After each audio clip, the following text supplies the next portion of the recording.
கொண்டு போவதை யாரும் விரும்பாததனால் சுருக்கமாகச் சொல்லிவிடுகிறேன். 2 பேருமே ஞானம் பெற்றது காசியில்.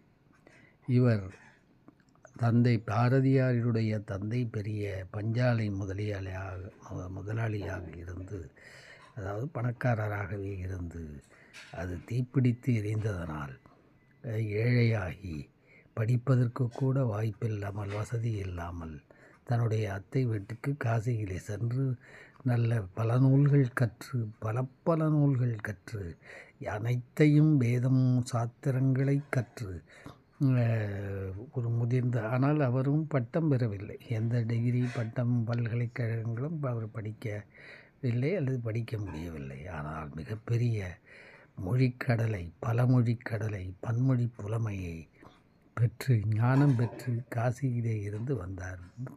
பெரியாரும் பணக்காரராக இருந்தார் தந்தை.